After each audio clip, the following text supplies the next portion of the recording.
है everyone, good morning, welcome back to my channel. तो आप लोग कैसे हो? आई होप कि आप लोग अच्छे होंगे। तो आज सोमवार है और सोमवार को जो है आज मुझे बहुत काम है, तो इसलिए फटाफट काम करूँगी। देखती हूँ क्या सब कर पाती हूँ। तो सुबह सुबह सबसे पहली सुबह तो हमारी किचन है। किचन में आओ फिर वही काम में लग जाओ। तो सबसे पहले मैं अपनी चाय लूँगी। चाय लेने के बाद जो है बच्चे वैसे स्कूल चले गए हैं, उन लोगों को मैंने टिफ़िन वगैरह दे दिया है, वो लोग स्कूल चले गए हैं। तो अब मैं बच गई हूँ। मैं सबसे पहले चाय पीऊँगी, फिर उसके बाद जो है अपने काम में लग जाऊँगी। तो चाय पीने के बाद जो है मैं अपनी जो है बेड वगैरह मिलाऊँगी। बच्चे चले गए हैं तो उनके जाने के बाद सबसे पहला काम बेड मिलाना होता है, क्योंकि बच्चे को इतना टाइम नहीं मिल पाता है। वो लोग नहीं भी करते हैं, घर में जब रहते हैं तो कर देते हैं, ऐसी कोई बात नहीं है, पर रोज़ तो नहीं हो पाता उन लोगों से। तो कुछ कपड़े थे जो मैंने कल सूखे हुए थे, फिर भी मैंने रात में फोल्ड नहीं किए। और ये एक बैड हैबिट है। एक अच्छी हैबिट तो ये है कि जब भी आप कपड़े सुखा के लाओ तो टाइम मिलते ही आप उसे हाथों हाथ फोल्ड कर लो। इससे क्या होता है, कपड़े आपके अच्छे से समेटे हुए रहते हैं और ऐसे लगते हैं जैसे कि प्रेस लगाया है। अगर सही से उसको समेट कर रखा जाए तो कपड़े बहुत अच्छे लगते हैं। तो देखिए कपड़ों के उसके बाद जो है मैं किचन में आ गई थी। बेड वगैरह मैंने मिला दिया है दोनों रूम में। उसके बाद मैं बर्तन धोऊंगी, क्योंकि बर्तन भी जो सुबह में हुए थे, सुबह के बर्तन है, रात में मैंने धो लिया था। रात के कोई बर्तन नहीं थे आज में। तो अभी मैं फटाफट बर्तन वगैरह धो के और कुछ काम जो है खाना बनाने वाला, ये सब्ज़ी वगैरह कट करने का है, वो कर कर जाऊँगी। तो क्योंकि मुझे आज बाहर निकलना है, बाहर बोले तो थोड़ी देर के लिए मार्केट जाना है और बच्चे नहीं हैं, तो तब तक मैं काम करके आ जाऊंगी बाहर का, फिर उसके बाद आकर जो है खाना वगैरह बनाऊंगी। तो काम है कि आज सोमवार है, पूजा है, किसी के घर में जो है रुद्राभिषेक है, तो वहीं पर जाना है। तो इसीलिए मैं फटाफट काम कर रही हूँ। और बेटी को आज मैगी ले जाना था, तो वैसे मैं पैकेट फूड मैगी वगैरह नहीं देती हूँ ज़्यादातर, लेकिन आज वो बहुत ज़िद कर रही थी, तो फिर मैंने कहा ठीक है चलो कोई बात नहीं, एक दिन के लिए कुछ नहीं होता है। तो उसको मैंने मैगी बना दिया है और उसको मैगी बनाकर खाने के लिए भी दे दूँगी और टिफ़िन भी वो लेकर जाएगी। और तब तक जो है जितने काम हो सकते हैं वो करके मैं जाऊंगी, क्योंकि सारा काम करके जाना पॉसिबल नहीं होता है इतने सुबह। और पूजा में भी जाना है। तो मैं जो है कभी रुद्राभिषेक नहीं देखी हूँ। जिन जिन लोगों ने देखा होगा तो ठीक है, मैं नहीं देखी हूँ। पर तो मुझे ऐसा लग रहा है कि मैं पूजा जो हो जहाँ हो रही है मैं वहाँ शुरू से देखूँ, पर क्या करूँ, घर के भी बहुत सारे काम हैं, बच्चे आएंगे फिर उन लोगों को खाना वगैरह दे के जाना पड़ेगा।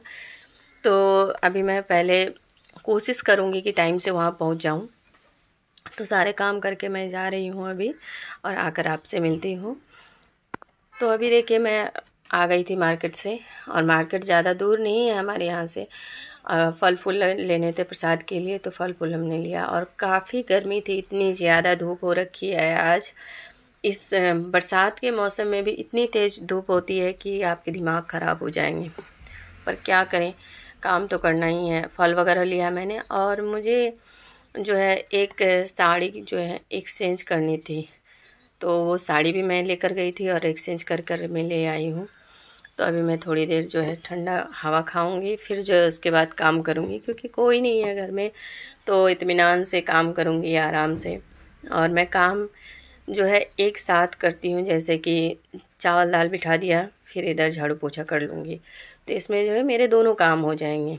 सब्ज़ी बिठा कर फिर मैं कपड़े वगैरह जो धुल के रखे हैं उन सबको मैं फैला दूँगी धूप में, तो ये दो काम एक साथ हो जाएंगे। तो इस तरह से एक साथ दो दो काम करने से क्या होता है, आपके सारे के सारे काम निपट जाते हैं।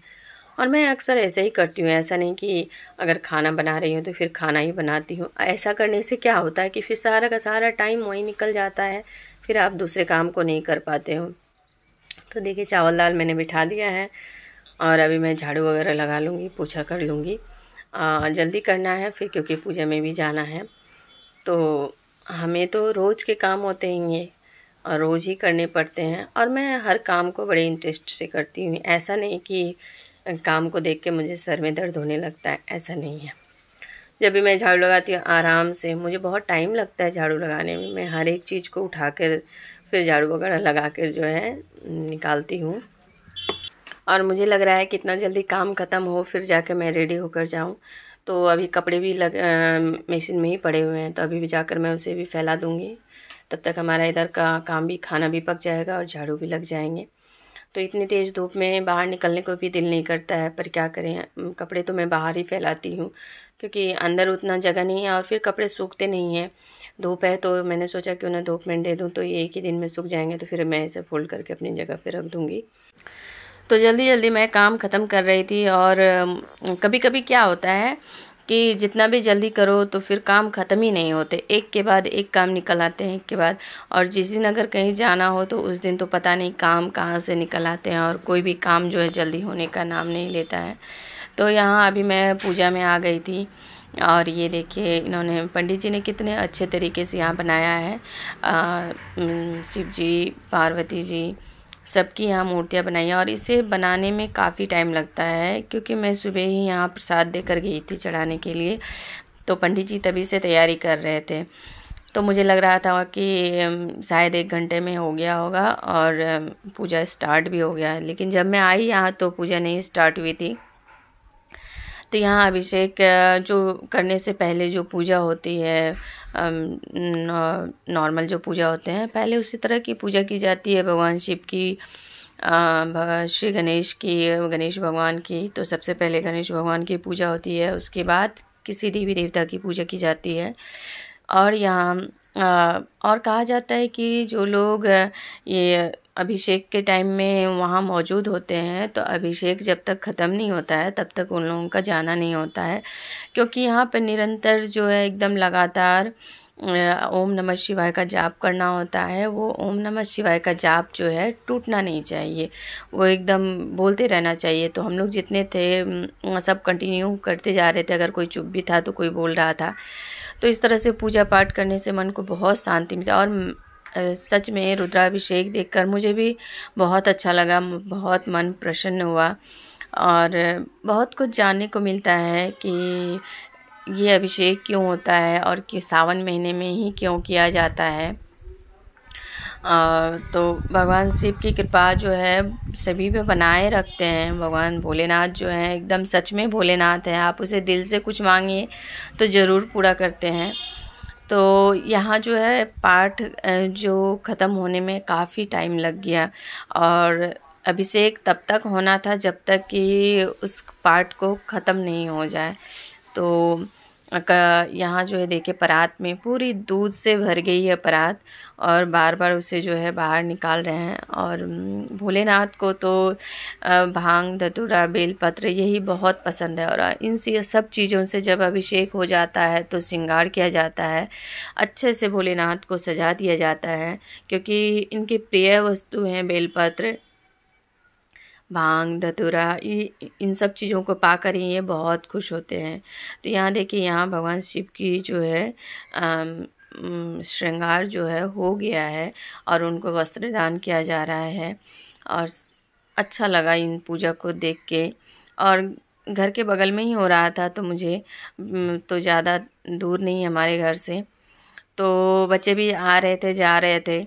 तो यहाँ देखिए हवन वगैरह भी होना था, हवन हुआ, फिर हवन होने के बाद जो है आरती वगैरह होनी है, उसके बाद जो है पूजा समाप्त हो जाएगा।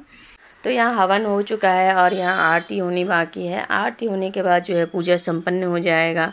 और होम होने के बाद जो है यहाँ का नज़ारा कुछ बहुत अच्छा लग रहा है। और यहाँ भगवान शिव जी की जो है पूरी की पूरी श्रृंगार का जो है पूरी हो गई है, उनको वस्त्र दान हो गए हैं, जो भी नियम होते हैं सारे हो गए हैं।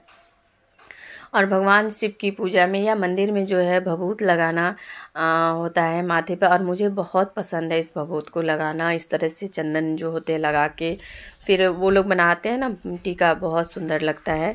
तो दोस्तों वीडियो अगर पसंद आए तो वीडियो को लाइक कीजिएगा, अपने दोस्तों के साथ शेयर कीजिएगा और चैनल पे नए हो तो चैनल को सब्सक्राइब कर दीजिएगा। Bye bye.